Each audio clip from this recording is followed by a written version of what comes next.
పెట్టుబడుల అవగాహనపై రేవంత్ మరియు గిరిబాబు గారు కండక్ట్ చేసే వెబినార్ కోసం ఈ నెంబర్కి కాల్ చేయండి. నేను కూడా అందరిలాగానే చదివితే తప్ప జీవితం ఉండదు, చదవకపోతే వాడు ఎదవ అని మాటలు అనిపించుకునే సమాజం నుంచి వచ్చిన వాడిని.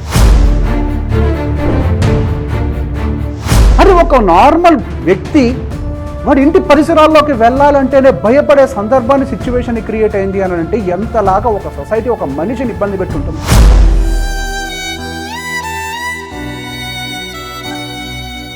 అందరిలాగే ఆలోచిస్తే మనం ఎక్కడికి వెళ్ళలేం, అక్కడే ఉంటాం, అందరితో పాటే మిగిలిపోతాం. ఆ బాక్స్ నుంచి బయటకు వచ్చి ఆలోచించే ప్రయత్నం చేస్తే దాని బయట ఇంకొకటి ఉంటుంది. చిన్న చితక ప్రాజెక్టులు పట్టుకోవడం మొదలుపెట్టాను. నా మొదటి ప్రాజెక్ట్ ఒక చిన్న బ్యూటీ పార్లర్. అక్కడ 15,000 రూపాయల ఫీజుతో మొదలైంది నా ప్రస్థానం.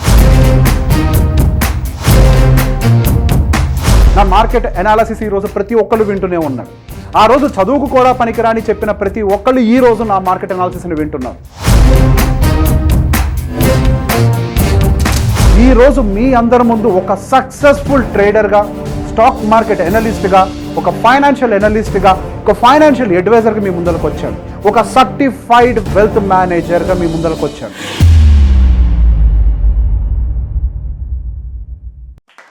సుమన్ టీవీ ప్రేక్షకులకు నమస్కారం. నేను మీ రేవంత్ చలమల. ప్రతిరోజు నన్ను స్టాక్ మార్కెట్ విశ్లేషణలో లేదా ఒక ఫైనాన్షియల్ అడ్వైజ్డ్ బేస్ వీడియోస్లోనో లేకపోతే ట్రేడింగ్ బేస్ వీడియోస్లోనో చూస్తూనే ఉంటారు, వింటూనే ఉంటారు. కొన్ని లక్షల మంది నన్ను చూస్తూ ఫాలో అవుతూ ఉంటారు. ఈరోజు ప్రతి ఒక్కరు నేను ఇచ్చేటువంటి ఒక ఫైనాన్షియల్ అడ్వైజ్ని ఫాలో అయ్యే స్థాయికి నేను ఎదిగాను అని అంటే దాని వెనకాల ఖచ్చితంగా ఒక పెద్ద జర్నీనే ఉంటుంది. నేను 1991లో పుట్టాను. రెగ్యులర్ ఒక 90s కిడ్ని. నేను కూడా అందరిలాగానే చదివితే తప్ప జీవితం ఉండదు, చదవకపోతే వాడు ఎదవ అని మాటలు అనిపించుకునే సమాజం నుంచి వచ్చిన వాడిని. మనిషి యొక్క తెలివితేటలకో, మనిషి యొక్క క్యారెక్టర్కో విలువివ్వాల్సింది పోయి మనిషి కట్టుకునే బట్టకి, వాడు తిరిగే కారుకు విలువిచ్చేటువంటి ఒక సమాజం నుంచి వచ్చిన వాడిని. ఏదైనా ఒక కుటుంబం సమస్యలను ఎదుర్కొంటే భుజం తట్టి నీకు నేనున్నాను అని చెప్పకుండా వాళ్ళని విమర్శించి మరింతగా ఇబ్బంది పెట్టి ఒక ఆనందాన్ని పొందేటువంటి ఒక సాడిస్టిక్ సొసైటీలో నుంచి బయటకు వచ్చిన వాడిని. ఇటువంటి సిచ్యువేషన్స్ చాలామంది ఫేస్ చేసే ఉంటారు. సో ఇది నా ఒక్కడి కథ కాదు, నాలాంటి వాళ్ళది ఎంతోమంది కథ. కొంతమంది ఆ సిచ్యువేషన్స్కి ఎదురు వెళ్ళి పోరాడి గెలిచిన వాళ్ళు ఉంటారు, పోరాడలేక ఓడిపోయిన వాళ్ళు ఉంటారు. నేను one of the most failure student అని చెప్పాలి నా కెరియర్లో. చిన్నప్పుడు అస్సలు చదువు అబ్బేది కాదు, విపరీతంగా ఇబ్బందులు పెట్టేవాళ్ళు. ఏది నీకు చదువు రాదు, నువ్వు దేనికి పనికిరావు అని. చిన్నప్పుడు ఒక మైండ్ మెచ్యూర్ అవుతున్న టైంలో, ఒక మైండ్ పెరుగుతున్న టైంలో నువ్వు ఏదో ఒకటి చేయగలుగుతావు, ఎదగగలుగుతావు, నీ టాలెంట్ ఎక్కడో చోట ఉంటుంది, నువ్వు దాన్ని వెతికే ప్రయత్నం చేయని చెప్పకుండా నువ్వు పనికిరావు అని 1కి 10 సార్లు చెప్పి నాలో తెలియకుండానే ఒక భయం, కోపాన్ని, ఒక తెలియని కోపాన్ని నింపి బయటికి వదిలింది ఈ సొసైటీ. నా స్కూల్ ఎడ్యుకేషన్ అంతా కూడా అసలు పాస్ అవ్వటమే కష్టం అన్నటువంటి సిచ్యువేషన్స్ నుంచే బయటకు వచ్చా. ఎప్పుడో 7th క్లాస్లో పాస్ అయ్యా. ఆ తర్వాత ఎప్పుడో మళ్ళీ నేను 10th క్లాస్లో పాస్ అయ్యా. Just 301 mark. నేను గర్వంగా చెప్తా, 301 మార్కుతోటే పాస్ అయ్యా. అందరికీ చాలామంది మా ఫ్రెండ్స్ అందరూ కొంచెం నవ్వుతూ మాట్లాడుతూ ఉంటారు, అందరిలో లీస్ట్ మార్క్ మా వాడు ఒక్కడికే వచ్చింది, అది 301 మార్క్ అని. కానీ ఈరోజు నేను గర్వంగా చెప్తా, నేను 301 మార్కుతోటి పాస్ అయినటువంటి ఒక స్టూడెంట్ని, ఒక నార్మల్ స్టూడెంట్ని. నేను ఏ ఊర్లో అయితే నా చైల్డ్ ఎడ్యుకేషన్ అంతా కంప్లీట్ చేశానో ఆ ఊర్లో నాకు ఎదురైనటువంటి సందర్భాలు నన్ను ఎంతలా కించపరిచాయనంటే 7వ తరగతిలో ఆ ఊరు నుంచి బయటకు వచ్చిన తర్వాత దాదాపుగా 15 సంవత్సరాల వరకు కూడా మళ్ళీ ఆ ఊర్లోకి అడుగుపెట్టే ప్రయత్నం కూడా నేను చేయలేదు. పొరపాటున నేను ఒక దేవుడి దర్శనం కోసం ఊరిని దాటి గుడికి వెళ్ళే ప్రయత్నం చేసిన బస్సులో నుంచి, కిటికీలో నుంచి ఆ ఊరు గాలి కానీ ఆ ఊరిని చూడాలన్నా కూడా భయపడే సిచ్యువేషన్ క్రియేట్ చేసింది ఈ సొసైటీ. ఏమీ తెలియని నాకు వీడు ఎదవా అని చెప్పి ప్రతి ఒక్క దానికి నన్ను నిందించి ఇబ్బంది పెట్టి మానసికంగా ఒక తెలియని కోపానికి లోను చేసి, బాధకు లోను చేసినటువంటి ఆ సొసైటీ నుంచి ఒక్కసారి బయటికి వచ్చిన తర్వాత మళ్ళీ ఆ ఊరిలోకి వెళ్ళడానికి 15 సంవత్సరాలు పట్టింది. 15 సంవత్సరాలు. అందుకే నేను ఆ ఊరు పేరు చెప్పదలుచుకోవట్లేదు, ఏ ఊరు నుంచి వచ్చాను అనేది. అది ఆ ఊరని కాదు, మన భారతదేశంలో చాలామంది అదే సిచ్యువేషన్లోనే ఉండి ఉంటారు ఆ టైంలో. మేబీ 10th క్లాస్లో అతి కష్టం మీద పాస్ అయ్యాను. ఇంటర్మీడియట్ కాలేజ్లో నన్ను జాయిన్ చేసే ప్రయత్నం చేస్తున్నారు మా నాన్నగారు. నేను హార్డ్లీ 301 మార్కుతోటి పాస్ అయ్యాను. సహజంగా నా అలాంటి వాడిని అక్కడ లోకల్ ఏదో ఒక ఇంటర్మీడియట్ కాలేజ్లో ఒక 10,000 రూపాయల ఫీజుకి జాయిన్ చేస్తూ ఉంటారు. కానీ మా నాన్నగారు వెరైటీగా నన్ను హైదరాబాద్ తీసుకొచ్చి శ్రీ చైతన్య జూనియర్ కాలేజ్లో జాయిన్ చేశారు. సుమారుగా ఆ రోజుల్లోనే 60,000 రూపాయల ఫీజు, దాదాపుగా 1,20,000 రూపాయలు 2 సంవత్సరాలకు కలిపి. నాకు బేసిక్ ఎడ్యుకేషన్ మీద ఇంట్రెస్ట్ లేకుండా చేశారు, నాకు లేదు కాదు. వాళ్ళకి నాకు చెప్పడం రాక, ఒక స్టూడెంట్కి అందరు స్టూడెంట్స్కి అర్థమయ్యేలా చెప్పడం రాక నాకు ఎడ్యుకేషన్ నాకు రాదు అని చెప్పి అసలు నాకు ఇంట్రెస్టే లేకుండా చేశారు. నన్ను తీసుకొచ్చి ఒక బోర్డింగ్ కాలేజ్లో పడేశారు హైదరాబాద్లో. చదువు మీద ఎటువంటి ఇంట్రెస్ట్ లేదు, అసలు హాస్టల్లో ఉండాలని ఇంట్రెస్టే లేదు. బయటికి వెళ్ళి అందరిలాగా డే స్కాలర్ లాగా నేను కూడా ఎంజాయ్ చేయాలి అనే ఫీలింగ్లో ఉండేది. మా నాన్నగారికి ఎప్పుడు నేను ఫోన్ చేస్తూ నేను ఇక్కడ ఉండను, నేను ఇక్కడ నుంచి బయటకు వచ్చేస్తాను, నేను అసలు ఇక్కడ ఉండను అని చెప్పి విపరీతంగా బాధ పెట్టేవాడిని. మా నాన్నగారు ఒకరోజు హైదరాబాద్ వచ్చారు. నన్ను బయట కూర్చోబెట్టుకొని నా మీద చెయ్యేసి, నేను ఈ కాలేజీలో జాయిన్ చేసేటప్పుడు ప్రతి ఒక్కళ్ళు నువ్వు ఒక ఎదవ మీద డబ్బులు ఖర్చు పెడుతున్నావు, వాడి మీద పెట్టిన ఒక్క రూపాయి కూడా తిరిగి రాదు. వాడిని ఇక్కడే ఎక్కడో ఒక 10,000 రూపాయల కాలేజీలో జాయిన్ చేసి ఉంటుంటే నీకు డబ్బులన్నా మిగులుండే కనీసం. వాడు ఏదో ఒక వ్యాపారం పెట్టుకున్నాడు తర్వాత. అట్లాంటిది వాడి మీద నువ్వు 1,00,000 రూపాయలు తగలేస్తున్నావు, అవి ఎందుకు పనికి రావు అని చెప్పి అందరూ అంటున్నారు. కానీ నేను నమ్మాను, నీకు ఇది ఒక టర్నింగ్ పాయింట్గా మారుతుంది, నువ్వు ఇక్కడికి వచ్చిన తర్వాత డెఫినెట్గా చదువుతాను నేను నమ్మాను. ఈ రోజు నువ్వు ఇట్లా మాట్లాడుతుంటే వాళ్ళందరి మాటలు నిజం చేస్తావేమో అని చెప్పి నాకు భయం వేస్తుంది అని చెప్పి ఒక మాట చెప్పారు. నేను ఆ రోజు అనుకున్నా, ఈ మాట నేను ఖచ్చితంగా నిజం చేయను. ఇప్పటిదాకా నన్ను అందరూ కించపరిచారు, ఇక మీదట నేను ఆ సిచ్యువేషన్ తెచ్చుకోను అని గట్టిగా నిర్ణయించుకున్నాను. కానీ అది నా అదృష్టమో అది ఏ రూపంలో నాకు తగిలిందో నాకు తెలియదు. కానీ Sri Chaitanya junior college Hyder Nagar campus, ఆ క్యాంపస్కి ఒక రూల్ ఉంది, స్టూడెంట్ని ఎట్టి పరిస్థితిలో తిట్టకూడదు, స్టూడెంట్ని ఎట్టి పరిస్థితుల్లో కొట్టకూడదు. వాడు చదివినా చదవకపోయినా వాడిని ఏమంటానికి వీలు లేదు. అక్కడ స్టూడెంట్కి కూడా ఒక రూల్ ఉంటుంది, నువ్వు కావాలంటే చదవకుండా సైలెంట్గా కూర్చో, కానీ నిద్రపోవద్దు, క్లాస్లో మౌనంగా కూర్చో, పక్కన నుండి డిస్టర్బ్ చేయొద్దు. ఇదొక్కటే రూల్ పెట్టేవాళ్ళు. ఒక 4 రోజులు, వారం రోజులు, 10 రోజులు గడిచిపోయింది సైలెంట్గా కూర్చొని. ఎన్ని రోజులు సైలెంట్గా కూర్చుంటాం? 11వ రోజు 12వ రోజు నేను కూడా పుస్తకం వైపు చూడడం మొదలుపెట్టాను. చిన్నగా ఒక్కొక్క పేజీ తిరగేయటం మొదలుపెట్టాను, చదవటం మొదలుపెట్టాను. కానీ నా బుర్రకు ఎక్కలేదు. అప్పటిదాకా చదవంది సడన్గా ఎలా ఎక్కుతుంది? నిదానంగా పక్కన కూర్చొని పెట్టుకొని ప్రతి ఒక్క విషయాన్ని ఎక్స్ప్లెయిన్ చేసే ప్రయత్నం చేశారు. అప్పటికీ నా బుర్రకు ఎక్కలేదు. అనుకోకుండా కాలేజీలో ఒక చిన్న గొడవ జరిగింది నాకు జూనియర్ లెక్చరర్కి. ఆ కోపంలో నాకు తెలియకుండానే అద్దాలు పగలు కొట్టేశాను. ఆ రోజు సహజంగా ఆ టైంలో అట్లాంటి పరిస్థితుల్లో ఎవరైనా కానీ అక్కడ ఉన్నటువంటి స్టాఫ్ అందరూ స్టూడెంట్ని విపరీతంగా కొట్టిపడేసేవాళ్ళు. కానీ నన్ను పక్కన కూర్చోబెట్టుకొని పగలు కొట్టే నీ చేతికి దెబ్బ తగిలింది అని చెప్పి ఆయింట్మెంట్ రాస్తూ నా భుజం మీద చెయ్యేసి, అక్కడ ఉన్నటువంటి ఒక ప్రిన్సిపల్ సార్ నా భుజం మీద చెయ్యేసి, నాన్న నీకెందుకు నాన్న ఇంత కోపం, నీకేంటి సమస్య, నువ్వు ఎందుకు చదవలేకపోతున్నావు, అందరిలాగే నువ్వు కూడా కదా, నువ్వు ఎందుకు చదవలేకపోతున్నావు అని చెప్పి ప్రతి ఒక్క విషయాన్ని నా దగ్గర నుంచి అడిగి తెలుసుకొని నాకు కౌన్సిలింగ్ ఇచ్చి మళ్ళీ క్లాస్ రూమ్లోకి పంపించారు. అరే నాతో ఇప్పటిదాకా ఎవరు ఇట్లా మాట్లాడలేదే, ప్రతి ఒక్కరు నన్ను కొట్టి చెప్పే ప్రయత్నం చేశారు, తిట్టి నన్ను విమర్శించే ప్రయత్నం చేశారు. కానీ పక్కన కూర్చోబెట్టుకొని ఇప్పటిదాకా ఒక గురువు నాకు నరే నువ్వు కూడా చదవగలుగుతావు, అది పెద్ద విషయమేం కాదు, నువ్వు ఒక్కసారి దాని వైపు చూడు, పుస్తకం వైపు అని చెప్పే ప్రయత్నం చేశాడు. చూసారా, అక్కడ అసలు చదవటం అంటే అలవాటుగా మారిపోయింది. అసలు పాస్ అవ్వటమే కష్టమన్న స్టేజ్ నుంచి డిస్టింక్షన్లో పాస్ అయ్యే స్టేజ్ వరకు తీసుకొచ్చారు, ఒక్కసారి కూడా మీద చెయ్యకుండా. అక్కడున్న ప్రతి ఒక్క లెక్చరర్, అక్కడ ఉన్నటువంటి ప్రతి వార్డెన్ నా మైండ్లో ఇంకా వాళ్ళ ఫేస్ నా మైండ్లో తిరుగుతూనే ఉంటాయి. అనుకోకుండా ఆరోగ్య పరిస్థితులు బాగోక నేను ఏదో ఫెయింట్ అయి పడిపోతే కాలేజ్లో సహజంగా జరిగేది, ఫుడ్ సరిగా లేక XYZ పడిపోతూ ఉంటాం తినక సరిగ్గా. అక్కడ ఉన్నటువంటి ఒక క్యాంపస్ ఇన్ఛార్జ్, ఆయనకే నాకు మంచి పరిచయం, నేను సరిగ్గా చదవను, కోపిష్టి. ఆ బాబు అనుకోకుండా ఇట్లా తయారయ్యని విషయాన్ని అర్థం చేసుకుని నా మీద కొంత ప్రేమను పెంచుకున్నాడు. అట్లా పడిపోతే కళ్ళు తిరిగి పడిపోతున్నాయి, చెవులు వినిపిస్తున్నాయి. అరే రేవంత్ లేరా లేరా లేరా లేరా లేరా లేరా అని చెప్పి లేపుకుంటూ చేతుల్లో మోసుకుంటూ హాస్పిటల్ దాకా పరిగెట్టాడు. నాకు అర్థం కాలే, ఏంటి ఒక క్యాంపస్ ఇన్ఛార్జ్ నాకు ఆయనకి ఎటువంటి సంబంధం లేదే, ఇంతలా నా మీద ప్రేమ పెంచుకున్నారే, నేను వాళ్ళ కోసం ఏం చేయగలుగుతాను, ఇప్పటిదాకా నా మీద ఎవరా ప్రేమ చూపించలేదే, నేను ఆ రోజు చదవలేదు, ఈ రోజు చదవలేదే, కానీ వీళ్ళందరూ నా మీద ఇంత నమ్మకాన్ని పెంచుకున్నారే, నేను ఖచ్చితంగా ఏదో ఒకటి చేయాలి అని చెప్పి, డిసిప్లిన్డ్గా ఉండాలి అని చెప్పి ఒక అడుగు ముందలకేయటం మొదలుపెట్టాను, చదవటం మొదలుపెట్టాను. నా చేతికి ఎన్నడూ మైక్ ఇచ్చి మాట్లాడించిన సందర్భాల్లో ఎప్పుడు నా ప్రీవియస్ డేస్లో. అట్లాంటిది 2500 మంది క్యాంపస్ ముందు ఇండిపెండెన్స్ డే రోజు మొదటగా నా చేతికి మైక్ ఇచ్చారు. స్వతంత్రం గురించి మాట్లాడరా నువ్వు ఇప్పుడు అని. వాళ్ళు గుర్తించారు నేను బాగా మాట్లాడగలను, బాగా విశ్లేషించగలను అని. ఆ రోజు తెలిసింది నేను ఎంతమంది ముందైనా కానీ అనర్గళంగా మాట్లాడగలను, అది నా బలం అని. ఆ రోజు గుర్తించారు నన్ను. అక్కడ మొదలైన నా మైకుతో పట్టుకొని మాట్లాడే ప్రస్థానం ఈ రోజుటి వరకు కూడా ఆగలేదు. నా ఇంటర్మీడియట్ సక్సెస్ఫుల్గా కంప్లీట్ అయిన తర్వాత ఆర్కిటెక్చర్లో యూనివర్సిటీ క్యాంపస్లో డైరెక్ట్గా సీట్ వచ్చింది. నాగార్జున యూనివర్సిటీ క్యాంపస్లో సీట్ వచ్చింది. అక్కడ కూడా నేను ఒక సక్సెస్ఫుల్ యూనివర్సిటీ లీడర్గా ఎదుగుతూ వెళ్ళిపోయాను. అక్కడ కూడా ఎన్నో సమస్యలు. ఇప్పుడు ఒక ఊరికి వెళ్దాము అని అంటే అక్కడికి వెళ్తే నిందలు ఎదుర్కోవాలి. నాకు సొసైటీ మీద విరక్తి పుట్టిన సిచ్యువేషన్ని క్రియేట్ చేశారు. సెలవులు వచ్చిన ఊరికి వెళ్లకుండా హాస్టల్లో కరెంటు బంద్ చేసినప్పటికీ కూడా నేను అదే హాస్టల్లో కరెంటు ఉన్నా లేనప్పటికీ నేను అదే హాస్టల్లో ఉండేవాడిని. మెస్ కూడా బంద్ చేసి ఉండేది. అటో ఇటో అక్కడికో ఇక్కడికో వెళ్ళి ఏదో ఒకటి తింటూ హాస్టల్లో హాలిడేస్ డేస్ అని గడిపేసేవాడిని.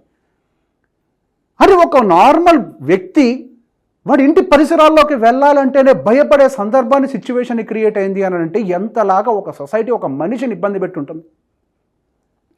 ఆ రోజు జరిగింది నా మంచిగా అయి ఉండొచ్చు. వాళ్ళందరూ తప్పు అని ప్రూవ్ చేయాలి అని చెప్పి ఒక అవకాశం తీసుకోవాలనుకున్నాను. చదివాను, ఆర్కిటెక్చర్ పూర్తయిపోయింది. అక్కడున్నప్పుడు కూడా ఎప్పుడు నా నాయకత్వ లక్షణాలు వదులుకోలేదు. ఈ మైక్ పట్టుకొని మాట్లాడే ఈ క్వాలిటీ అనేది ఎన్నడూ నేను వదులుకోలేదు. నాయకుడిగా ఎదుగుతూనే ఉన్నాను. ఇక నుంచి నేను తల దించుకోవడం కాదు, తల ఎత్తి మాత్రమే ప్రయాణించాలని నిర్ణయించుకున్నాను. నన్ను తల దించే ప్రయత్నం చేసిన ప్రతి ఒక్కరికి సమాధానం చెప్పాలని నిర్ణయించుకున్నాను. ఆర్కిటెక్చర్ సక్సెస్ఫుల్గా పూర్తయిపోయింది. ఇంకా లాస్ట్ 1 year మాకు ఇంటర్న్షిప్ పీరియడ్ ఉంటుంది. ఇక్కడి నుంచి నా అసలు లైఫ్ అనేది టర్న్ అవటం మొదలైంది. ఇంటర్న్షిప్ అంటే సహజంగా మార్నింగ్ 5 to ఈవినింగ్ 6 వరకు ఏదో ఒక పెద్ద ఆర్కిటెక్చర్ ఫర్మ్లో వర్క్ చేసి పని నేర్చుకుంటూ ఉంటాం. అదే టైంలో నేను ఆఫీస్ స్టార్ట్ చేసేయాలని, వ్యాపారస్తుడిని అవ్వాలి, ఎటువంటి పరిస్థితుల్లో నేను ఉద్యోగం చేయకూడదని నిర్ణయించుకున్నాను. సహజంగా 90s కిడ్స్ అందరికీ వాళ్ళ పేరెంట్స్ అందరూ చెప్పే ఉంటారు, ముందు ఉద్యోగం చేయండి. అలానే మా నాన్న చెప్పారు. కానీ ఒక్కసారే చెప్పారు, లేదు నేను ఉద్యోగం చేసిన నా జీవితం మారదు, నేను ఖచ్చితంగా వ్యాపారం చేయాల్సిందే, నేను ఈ ఫీల్డ్లో నేను ఫోమ్ ఎస్టాబ్లిష్ చేయాల్సిందే అని చెప్పి నీ మా నాన్నకి గట్టిగా చెప్తే, నేను మ్యాక్సిమం నీకు చేయగలిగే సపోర్ట్ నీ ఆఫీస్కి అడ్వాన్స్ మాత్రం ఇవ్వగలుగుతానని చెప్పి 24,000 రూపాయలు అడ్వాన్స్ కట్టారు. నెలకి 12,000 రూపాయలు రెంటు, దాని మీద మెయింటెనెన్స్ సుమారుగా 1,000 రూపాయలు. నాకు వచ్చేదేమో అక్కడ ఇంటర్న్షిప్లో గట్టిగా 5,000 రూపాయలు. ఇంకా చాలా అమౌంట్ ఎఫిషియన్సీ. ఇంకా నాకు ఆర్కిటెక్చర్ డిగ్రీయే రాలేదు. ఇంకా నేనెట్లా మొదలు పెడతాను నా ప్రొఫెషన్ని? చిన్న చితక ప్రాజెక్టులు పట్టుకోవడం మొదలుపెట్టాను. నా మొదటి ప్రాజెక్ట్ ఒక చిన్న బ్యూటీ పార్లర్. అక్కడ 15,000 రూపాయల ఫీజుతో మొదలైంది నా ప్రస్థానం. అక్కడి నుంచి నేను గవర్నమెంట్ ఆఫ్ తెలంగాణ హెల్త్ డిపార్ట్మెంట్కి ఎంపానల్డ్ ఆర్కిటెక్ట్గా మారాను. ఎన్నో గవర్నమెంట్ ఫెసిలిటీస్ని అద్భుతంగా చేంజ్ చేశాను. ఒక గవర్నమెంట్ ఎంపానల్డ్ ఆర్కిటెక్ట్గా ఇండివిజువల్గా ఎదగడం మొదలుపెట్టి, ఏమి చదవడం కూడా చేత కాని వాడు ఒక గవర్నమెంట్ హాస్పిటల్స్కి ఎంపానల్డ్ ఆర్కిటెక్ట్గా మారి వైద్య రంగంలోనే చాలా దయనీయ పరిస్థితులు ఉన్నటువంటి హాస్పిటల్స్ని కార్పొరేట్ వైద్య సేవలు అందించే లుక్లోకి తీసుకొచ్చే ప్రయత్నం చేశాం మా ఆర్కిటెక్చర్ స్కిల్స్ తోటి. కానీ అప్పటికీ నాకు సాటిస్ఫాక్షన్ లేదు, ఎక్కడో కొరత, ఏదో మిస్ అవుతుంది అని చెప్పి అప్పుడు మా నాన్నతో మాట్లాడాను. ఏమీ లేని దాని నుంచి నువ్వు ఇంత దూరం ప్రయాణించావు, నీకేం కావాలో ఐడెంటిఫై చేసే ప్రయత్నం చేయి, నువ్వు అద్భుతంగా అనాలిసిస్ చేయగలుగుతావు, నీకు ఆల్రెడీ స్టాక్ మార్కెట్ గురించి అవగాహన కూడా ఉంది అని చెప్పి మాకు గురువు గారు కూడా ఒకసారి సలహా ఇచ్చారు. ఆయన ఇచ్చిన సలహా మా నాన్నగారితో మాట్లాడిన తర్వాత, సహజంగా స్టాక్ మార్కెట్ అని అంటే నీకెందుకు రా పిచ్చి రంగం అని చెప్పి అందరూ అంటుంటారు, కానీ ఆ రోజు మా నాన్నగారు నన్ను అందులో బాగా ప్రోత్సహించారు. అడుగు పెట్టాను, కష్టాలు పడ్డాను, విపరీతంగా ట్రేడర్గా డబ్బులు నష్టపోతున్నాను. నీ అందరిలాగా లక్షల రూపాయలు తీసుకొచ్చి ఒకేసారి పెట్టలేదు. ఐ అండర్స్టూడ్ ఎర్లీ స్టేజెస్లోనే ఇక్కడ స్టాక్ మార్కెట్లో నాలెడ్జ్ అనేది చాలా అవసరం, బాగా చదువుతూనే ఉండాలి, చదవటం మొదలుపెట్టాను. డిసిప్లిన్ అనేది చాలా అవసరం, డిసిప్లిన్గా కొనసాగుతూనే ఉండాలి, సాగుతూనే ఉన్నాను. డబ్బులు పోయినా పర్వాలేదు, మళ్ళీ మనం అందులో గెయిన్ అయ్యేంత వరకు మళ్ళీ పని చేస్తూనే ఉండాలి. ఆ పనిని చేస్తూనే ఉన్నాం. సక్సెస్ఫుల్గా ఒక ట్రేడర్గా నా కెరియర్ అనేది స్టార్ట్ అయిపోయింది. అద్భుతంగా డబ్బులు సంపాదిస్తున్నాం. మార్కెట్ అనలిస్ట్గా నా ప్రస్థానం మొదలైంది. కొన్ని లక్షల మంది ఫాలోవర్స్ని సంపాదించుకున్నాం. నా మార్కెట్ అనాలిసిస్ ఈరోజు ప్రతి ఒక్కరు వింటూనే ఉన్నారు. ఆ రోజు చదువుకు కూడా పనికిరాని చెప్పిన ప్రతి ఒక్కళ్ళు ఈరోజు నా మార్కెట్ అనాలిసిస్ని వింటున్నారు. ఆ రోజు కనీసం పాస్ అవడం కూడా కష్టమనే నన్ను నిందించిన ప్రతి ఒక్కళ్ళు ఈ రోజు ఇచ్చే ఫైనాన్షియల్ అడ్వైస్ని తీసుకుంటున్నారు. ఆ రోజే నేను వాళ్ళు చెప్పిన మాట నా బుర్రకెక్కించుకొని నేను ఎందుకు పనికిరాను అని చెప్పి డిప్రెషన్లోకి వెళ్ళిపోయి ఎందుకు పనికిరాను వాళ్ళగా రోడ్డు మీద తిరుగుతూ ఉండుంటే ఈరోజు ఈ స్థాయికి డెఫినెట్గా నేను అందుకునేవాడిని అయితే కాదు. ఈ మధ్యలో ఎన్నో సమస్యలు ఎదుర్కొన్నాం. నా ఫీల్డ్ స్టార్ట్ అయిన తర్వాత, నేను ఆర్కిటెక్చర్లోకి ఎంటర్ అయిన తర్వాత ఆ బిజినెస్ ఎట్టి పరిస్థితుల్లో ఎస్టాబ్లిష్ అవ్వాలని, ఒక ఫెయిల్యూర్ బిజినెస్ మ్యాన్గా ఉండకూడదు అని అనుకుని ఆ రోజు నిర్ణయించుకున్న తర్వాత, మళ్ళీ నేను వెనక్కి తిరిగి వెళ్ళకూడదని నిర్ణయించుకున్న తర్వాత ఎన్నో సమస్యలు వచ్చాయి. కనీసం తినడానికి కూడా డబ్బులు లేని సందర్భాలు ఉన్నాయి. మీకు ఇంతకుముందే చెప్పాను కదా, గట్టిగా నాకు వచ్చేది 5,000 రూపాయల జీతం, కింద మీద పడి ఏదో చిన్న చితక ప్రాజెక్ట్ తోటి కానీ మహా అయితే రెంట్ కట్టగలిగేవాడిని. అదే ఆఫీస్లో పడుకునేవాడిని, అదే ఆఫీస్లో పని చేస్తుండేవాడిని. అప్పటి వరకు ఏదన్నా కడుపులో ఆయన అప్సెట్ అయితే కడుపుల నొప్పి రావడం తెలుసు, కానీ ఆకలి వల్ల వచ్చే కడుపుల నొప్పిని ఎన్నడూ చూడలేదు. ఆకలితో కడుపుల నొప్పి వస్తే మంచినీళ్ళు తాగి పడుకునేవాడిని. ఆ రోజు కూడా ఏ సొసైటీలో ఎవరు నా దగ్గరకు వచ్చి నాకు సపోర్ట్ చేయలేదే. అప్పుడే అనుకున్నాను, స్టాక్ మార్కెట్లోకి వచ్చేటప్పుడు నేను నిందిస్తారా అని మరి కొంతమంది చెప్పినప్పుడు, వీడు ఒక పనికిమాల దాంట్లోకి వస్తున్నాడు అని చెప్పి అందరూ నిందిస్తారు అనుకున్నప్పుడే నేను అన్నాను. ఆ రోజు నేను ఆకలితో ఉన్నప్పుడు నన్ను ఎవడు పట్టించుకోలేదే. ఈ రోజు నాకు తగ్గ పాత్ర నేను ఎంచుకునే ప్రయత్నం చేస్తున్నప్పుడు ఎవడు ఏదో అనుకుంటాడు అని చెప్పి నేనెందుకు ఆలోచించాలి? ఇప్పుడు వాళ్ళందరూ చెప్పేది నిజమై ఉంటే వాళ్ళందరూ ఈ పాటికి 100 కోట్లు సంపాదించి ఉండాలి, కొన్ని 100 కోట్లు సంపాదించేసి ఉండాలి. వాళ్ళందరూ సంపాదించాలి, లేదంటే వాళ్ళు వెళ్ళే మార్గం తప్పయి ఉండాలి. నేను ఇంకొక దారిని వెతకాలి, వాళ్ళెవరికీ తెలియని దారిని నేను విశ్లేషించాలి. అప్పుడే నాకు ఎదగడానికి ఒక అవకాశం దొరుకుతుంది. నా నెక్స్ట్ తరాలన్నిటికీ కూడా నేను ఒక దారిని చూపించిన వాడిని అవుతాను. అందరిలాగే ఆలోచిస్తే మనం ఎక్కడికి వెళ్ళలేం, అక్కడే ఉంటాం, అందరితో పాటే మిగిలిపోతాం. ఆ బాక్స్ నుంచి బయటకు వచ్చి ఆలోచించే ప్రయత్నం చేస్తే దాని బయటే ఇంకొకటి ఉంటుంది. ఇందులో గెలవడం కష్టమని చెప్పిన ప్రతి ఒక్కరికి ఒక మాట చెప్పాను నేను, నీ సంకల్పం గొప్పదైతే ప్రపంచమంతా ఏకమై నేను ఖచ్చితంగా గెలిపిస్తుంది అని. చుట్టూ ఉండే పరిసరాలు, అక్కడ ఉన్నటువంటి సిచ్యువేషన్స్ అన్ని కూడా నీకు ఫేవరబుల్గా మారిపోతే ముందు నువ్వు బలంగా నమ్ము. నేను నమ్మే బలంగా that I will become a financial specialist, I will become a stock market analyst, నేను ఒక మంచి ట్రేడర్గా ఎదుగుతాను బలంగా నమ్మాను. నా చుట్టూ ఉండే ప్రతి ఒక్క సిచ్యువేషన్ నాకు అనుకూలంగా మారటం మొదలుపెట్టింది. ఫస్ట్ ఆలోచించడమే నీకు చేత కాదు, నా వల్ల కాదు, ఇది ఒక స్పెక్యులేషన్ ఫీల్డ్, ఇది అర్థం చేసుకోవడం కష్టము అని చెప్పి నేను వెనకాలే ఆగిపోయి ఉంటే నాకు వచ్చే రిజల్ట్స్ కూడా అలానే ఉండేయేమో. డబ్బులు సంపాదించడం సాధ్యం కాదు, ఆకాశానికి పేక మెడలు కట్టద్దు, ఈ మాటలన్నీ వినే ఉంటారు. అరే నీకు ముందంటూ ఒక డ్రీమ్ అంటూ ఉంటే, నీ నిచ్చెన అనేది ఆకాశానికి వేసి ఉంటే నువ్వు సగమైనా ఎక్కుతావు. నీ నిచ్చెన 5వ ఫ్లోర్కి కూడా ఎక్కకపోతే నువ్వు 2 ఫ్లోర్లు కూడా ఎక్కవు. నేను నా నిచ్చెన వేసా 5 ఫ్లోర్లకు కాదు, ఆకాశానికి వేసా. కనీసం ఇప్పుడు ఒక పావంత దూరం ప్రయాణించే ప్రయత్నం చేశా. Always have a bigger dream. ఒక కళ అనేదే లేకపోతే నీ ఫ్యూచర్లో ఏం చేయాలనుకుంటున్నావు కూడా నీకు ఒక క్లారిటీ ఉండదు. నీ కళే నీకు ఒక ఫ్యూచర్ గైడెన్స్గా మారుతుంది. నువ్వు ఎక్కడికి రీచ్ అవ్వాలనేది నీ కళ చెప్తుంది. కళ కనటం మానేసిన వాడి జీవితాన్ని అక్కడే వదిలేస్తాడు. కళ కన్నవాడు మాత్రమే వాడి కళని సహకరించుకోవటం కోసం ప్రయాణం చేస్తూనే ఉంటాడు. నీ కళ ఎక్కడ ఉండాలి అని అంటే, ఈ ప్రపంచంలో నీ ఫీల్డ్లో ఎవడైతే టాప్ మోస్ట్ పర్సన్ ఉంటాడో వాడిని దాటిపోయేలాగా నీ కళ ఉండాలి. వాళ్ళని నీ కాంపిటీటర్ అయి ఉండాలి. ఈ వరల్డ్లో ఉండే టాప్ పర్సన్, నీ ఫీల్డ్లో నీ వరల్డ్లో ఉండేటువంటి టాప్ పర్సన్ నీ కాంపిటీటర్గా నువ్వు ఎప్పుడైతే నమ్ముతావో, నువ్వు వాళ్ళని దాటే ప్రయత్నం చేస్తావో, నువ్వు అప్పుడు వాళ్ళలాగా ఆలోచిస్తావు, వాళ్ళని దాటే ప్రయత్నం చేస్తావు, కనీసం కొంత దూరం వెళ్తావు. ఈ పిచ్చి సామెతలను వదిలేయండి. పేక మెడలు కట్టద్దు, కట్టాలయ్యా. ఆశ లేకపోతే మనిషి ఎక్కడికి ఎదుగుతాడు? నా చుట్టూ ఉండే ప్రతి ఒక్కరికి చెప్తాను, మనిషిని బతికించేదే ఆశ. ప్రతి ఒక్కరు చెప్తూ ఉంటారు పేక మెడలు కట్టద్దు అని.